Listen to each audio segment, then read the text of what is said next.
안녕하세요. 사단법인 외국인관광도시민박업협회 정대준 사무국장입니다. 오늘은 워케이션 트렌드에 대비하는 숙박업 운영 전략에 대해서 공부해 보도록 하겠습니다. 오늘의 학습 목표는 워케이션 트렌드와 고객 특성을 이해하고 숙소 운영 전략과 효과적인 고객 유치 방법을 익히는 것입니다. 워케이션은 워크, 일과 베케이션, 휴가의 합성어로 재택근무가 활성화되면서 사무실이 아닌 휴가지에서 일하고 휴식을 병행하는 형태를 말합니다. 워케이션이 등장하고 확산된 배경에는 일단 인터넷 보급이 있습니다. 인터넷이 보급되면서 세계 어디서나 노트북만 있으면은 업무를 할 수가 있게 되었고요. 그러던 중에 코로나19가 터지면서 재택근무가 확산하게 되었습니다. 재택근무를 해보다 보니까 충분히 어디서나 노트북만 있으면 전 세계에서 아무 데서나 무리 없이 일할 수 있다는 것을 알게 되었고요. 그러면서 일과 휴식, 그 다음에 삶에 대한 밸런스가 중요하다는 워라밸이 중요성이 증대되었습니다. 그리고 우리나라 같은 경우에는 인구가 감소하면서 지방 소멸이 문제가 되었고요. 그러다 보니까 지방에서는 생활인구 유치에 총력을 기울이게 되었습니다. 다음은 숙박시장 변화와 워케이션 시장의 성장에 대해서 알아보겠습니다. 먼저 코로나 이전 같은 경우에는 서울 같은 경우 외국인 중심으로 365일 계속 영업이 가능했습니다. 하지만 지방 같은 경우에는 내국인 중심으로 성수기나 아니면 주말 위주로 영업이 지속되었죠. 그리고 단체 관광객도 많았고 호텔을 선호했습니다. 하지만 코로나19가 터지면서 서울 같은 경우에는 자가격리 숙소를 운영하거나 아니면은 단기 임대를 하거나 아니면 휴업, 폐업이 되었습니다. 그래서 숙소가 굉장히 많이 없어졌죠. 지방 같은 경우에는 내국인들이 외국에 나가지 못하면서 비수기나 평일 고객이 증가하였고 오히려 코로나 전보다 매출액이 증가하였습니다. 그리고 언택트의 확산으로 프라이빗 숙소가 선호가 되었고요. 해외여행 중단으로 국내 여행이 활성화되었습니다. 그리고 재택근무 확산으로 워케이션이 시작되었고 한 달 살기가 유행이 시작되었습니다. 하지만 코로나가 끝난 이후 서울은 다시 외국인 관광객 중심으로 365일 지금 객실 부족 사태가 일어나고 있고요. 지방 같은 경우에는 내국인들이 해외로 빠져나가면서 지금은 비수기나 평일에는 고객이 굉장히 많이 감소하였습니다. 그리고 엔데믹으로 단체 관광과 호텔을 선호하게 되었고 알뜰 여행이 선호되게 되었습니다. 그리고 풀빌라나 하이엔드 고가 숙소는 오히려 계속 매출이 성장되고 있고 또한 양극화로 인해서 저가 숙소가 인기를 끌게 되었습니다. 그리고 재택근무의 지속적 확산으로 워케이션이나 한 달 살기는 아직 지속적으로 유행하고 있고요. 워케이션의 기대 효과를 보면 첫 번째 장기 체류 관광객이 증가한다는 겁니다.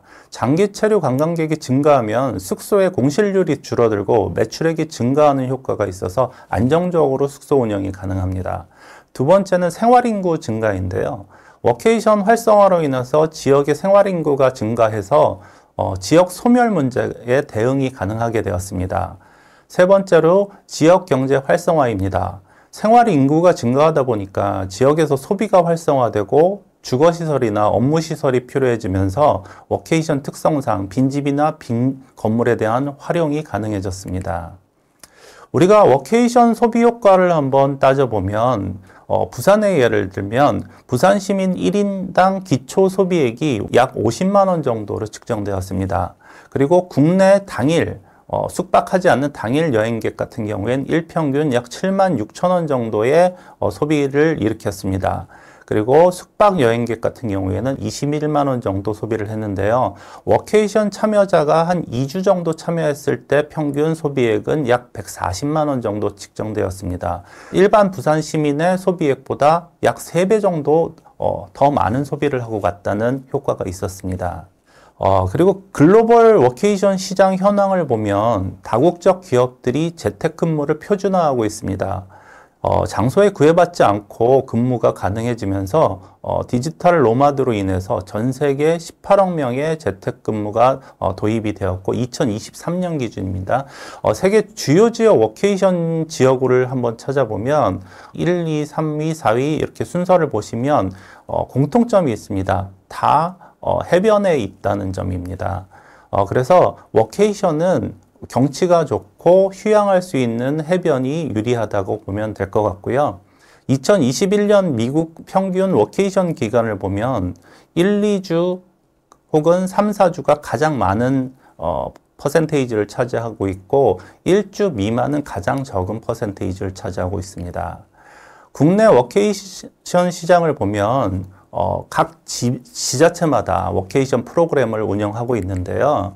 국내 워케이션 시장의 특징으로 보면 지자체나 지역 관광공사 중심으로 활성화되고 있고 아직까지는 초기 단계라서 보조금이나 지원금으로 활성화를 노력하고 있습니다. 그리고 보통 호텔 중심으로 하다 보니까 오피스가 좀 부족해서 지역의 오피스나 관광이나 체험을 패키지화해 갖고 연계하고 있고요.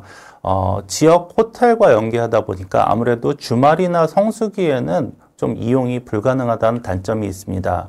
그리고 호텔 객실을 활용하다 보니까 요리나 세탁 등 생활 편의 시설이 좀 부족한 게 단점으로 꼽히고 있습니다.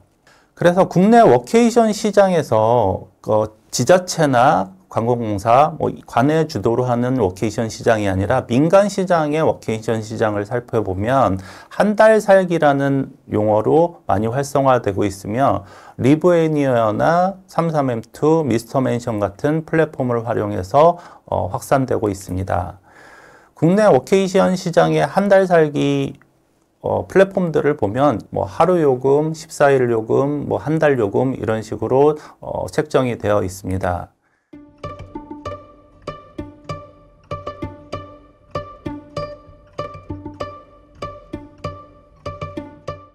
워케이션 공간을 계획하시려면 일단 중요한 게 침실과 업무 공간이 구분이 되어 있어야 된다는 점입니다. 보통 호텔 객실 같은 경우, 원룸형 같은 경우에는 침실과 업무 공간이 섞여 있기 때문에 업무에 대해서 좀 지장이 많은 편이고요. 그 다음에 주방시설이나 세탁시설 같이 집에서 생활을 하는 환경과 똑같이 만들어주는 것이 편의성에 있어서 굉장히 유리합니다. 사진으로 보시면 이렇고요. 네, 다음은 숙소 컨텐츠입니다. 우리가 공간만 있어서는 워케이션을 할 수가 없습니다. 워케이션이라는 거는 일과 휴양을 병행하는 것이기 때문에 콘텐츠가 꼭 들어가야 됩니다. 우리가 워케이션을 하는 곳 같은 경우에는 일만 하려고 가는 게 아니고 뭔가 배우거나 휴양을 하기 위해서 가는 것이기 때문에 이런 요가 프로그램이라든가 팝업 아트 클래스, 그 다음에 애견 동반 같은 경우도 있습니다. 우리가 워케이션 가는 데 있어서 집에서 애완동물을 키우고 있다면 두고 갈 수가 없습니다. 오랫동안 두고 갈 수가 없기 때문에 애견 동반이라든지 이런 숙소들을 굉장히 선호하는 편이고요. 그 다음에 서핑 같은 레저를 즐길 수 있는 곳을 선호하고 있습니다. 호텔이나 리조트 같은 경우에서는 독자적으로 운영을 할 수가 있는데요.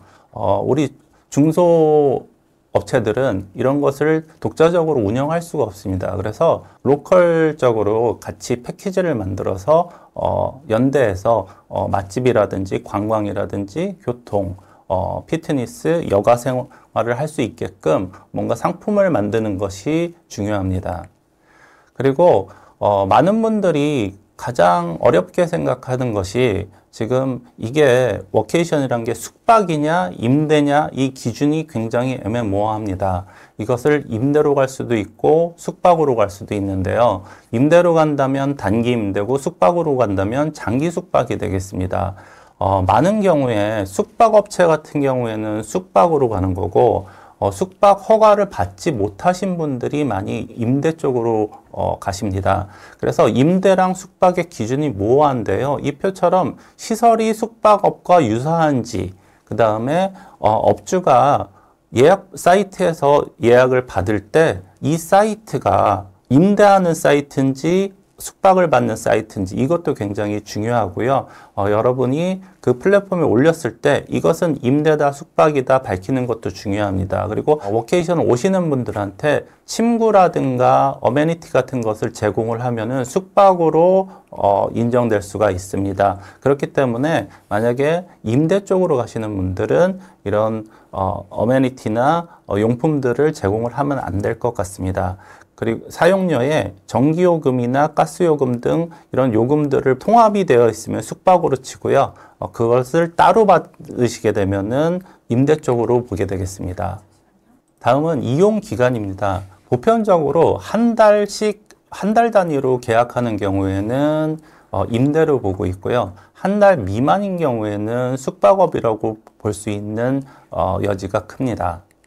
다음은 예약 플랫폼인데요. 여러분들이 워케이션을 운영을 하려면은 이것을 예약 플랫폼에다가 등록해가지고 판매를 해야 됩니다. 임대 쪽에서 많이 활용하는 플랫폼 같은 경우에는 리브앤이어, 33M2, 미스터 맨션 등이 있고요. 장기 숙박 쪽으로 운영하는 플랫폼에는 에어비앤비가 있습니다. 하지만 에어비앤비 같은 경우에는 지난 10월 2일부터 숙박 등록증이, 허가증이 없으면은 등록을 받지 않기 때문에 유의하시기 바랍니다.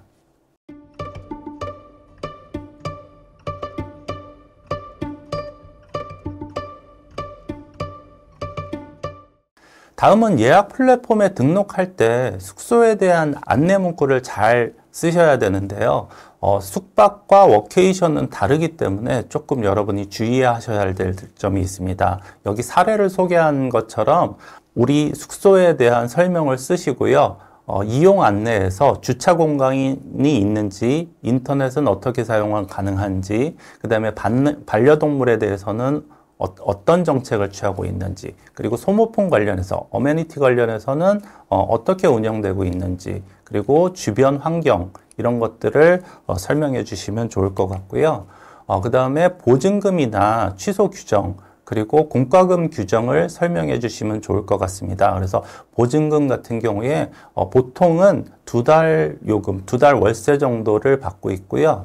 공과금 같은 경우에는 루베당 단가 아니면은 킬로와트당 단가 이런 식으로 책정해서 받고 있습니다. 그 다음에 예약 플랫폼의 가격 책정이 중요한데요. 여기 보시면은 미스터 맨션의 사례인데 6박 요금, 14박 요금, 29박 요금 이런 식으로 요금이 책정이 되어 있습니다. 그래서 장기가 될수록 좀 할인이 많이 들어가는 형태로 되어 있고요. 여러분들이 가격 정책을 하실 때는 주변의 숙소, 우리랑 비슷한 규모나 위치에 있는 숙소들이 어느 정도 가격 책정을 하는지 보시고서 책정을 하시면 되겠습니다. 다음은 또 중요한 게 사진 등록인데요. 소비자들이 숙소를 고를 때 가장 중요시한 게 3가지가 있습니다. 첫 번째가 가격이고요. 두 번째가 사진입니다. 세 번째가 후기입니다. 그 중에 이제 후기 같은 경우에는 여러분들이 잘 운영하시면, 그리고 고객들이 불편함 없이 운영을 하시면 후기는 잘 받을 수 있으실 텐데요. 이 사진 같은 경우에는 여러분들이 굉장히 좀 신경을 덜 쓰시거나 잘 모르시는 경우가 많습니다. 숙소에 대한 사진을 등록하실 때 여러분들이 주의하셔야 될 점이 첫 번째 썸네일입니다. 썸네일 같은 경우에는 이 숙소에 대해서 우리의 아이덴티티를 그대로 보여주셔야 됩니다. 썸네일은 단 한 장만 딱 보여드릴 수 있기 때문에 굉장히 주의를 기울이셔야 되고요. 가장 왼쪽의 사진과 같이 모호하게 표현된 사진보다는 가장 오른쪽의 사진처럼 딱 봤을 때, 한눈에 봤을 때 집의 형태를 구분할 수 있는 사진이 유리합니다. 다음은 숙소 사진의 정보용 사진입니다. 가장 많은 숫자를 차지하는 사진인데요. 이 사진 같은 경우에는 침실의 침대는 어떻게 되어 있는지, 어떤 형태인지, 화장실은 어떤 형태인지, 주방에는 어떤 용품들이 있는지, 그리고 뭐 세면도구나 어메니티는 어떤 게 있는지 이런 것들을 보여주는 사진인데요. 물론 상세 설명에다가 숙소에서 제공되는 형태나 이런 것들을 글로 많이 적습니다. 하지만 현대인들 같은 경우에는 글보다는 사진으로 훨씬 더 많이 이해를 하게 됩니다. 그래서 가장 많은 사진은 숙소 정보용, 우리 숙소에는 어떤 게 있다 하는 정보용 사진을 올려주시는 게 가장 좋습니다.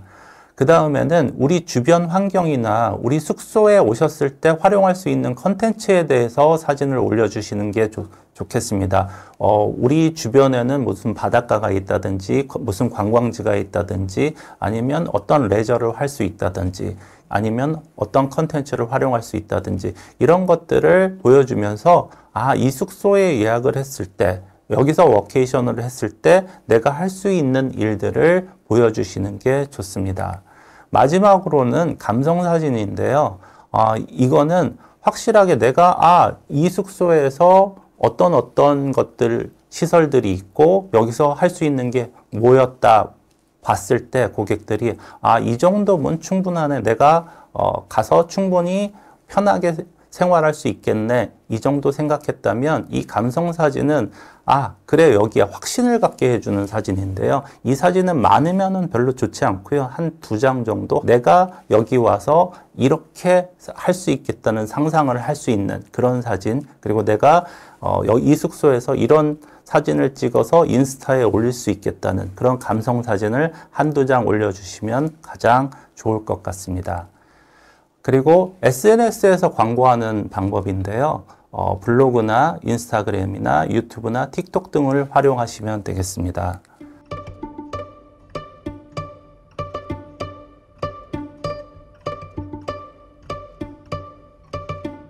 자, 오늘은 워케이션 트렌드에 대비하는 숙박업 운영 전략에 대해서 공부해 봤는데요.